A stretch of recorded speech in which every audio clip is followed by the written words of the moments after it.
Greensboro so far? I like Greensboro a lot. Y'all have shown us a real good time, and the store is terrific. It's way better than the one that I've got back in Tampa.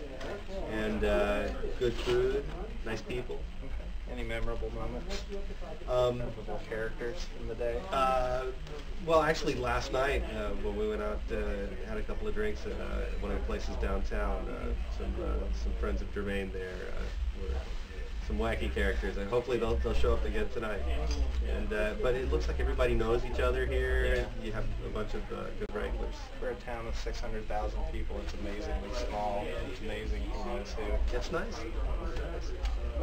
You're a big part of CrossGen Comics several years ago, and maybe folks now don't really know what that is or things like that. What was the mission statement of the company, or what was it that made it really unique? Well, CrossGen, I think, had like two sides to it. On the one hand, it was all about this mythology around this thing called the Sigil, and there was a bunch of different worlds. Each one had its own sort of character to it, where some were science fiction, some were fantasy, but they all had a person on there that had this sigil thing, and it all supposedly tied together.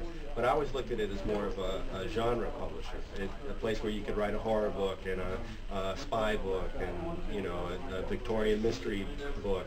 And even though they had that connecting thing of the sigil going on, I almost felt like that was beside the point. I was more interested in writing just really different characters and situations. Which could also be books like you did Kiss Kiss Bang Bang and Right. things like that. And overall, how was the experience of that different than working at other companies? Because did you all live in a central location and things like that? More or less. We worked in a central location. From the outside, it probably looked like we were all living there full time, in some weird compound or something. But really, it was just all working under the same roof, and we could talk through each story. Everybody could look at each other's work, and I felt like that made everybody competitive and try and do their best. And you also learn tricks from everybody else. All the colorists there got better from watching each other's technique. Laura Martin. Right. Yeah, we had a couple of the very best in the business, and they were teaching everybody. And the same thing, I think, went for the pencilers. And I still miss it. I really liked being able to sit down with my penciler and inker and talk through an issue. And they would always have great little bits or ideas that I would actually put in the finished book. And even though I've had a lot of fun since then, I've never had that tight of a collaboration. And we've been lucky enough to see some bits of the book that you're working on right now, a new take on LEGION. What can you tell us about that?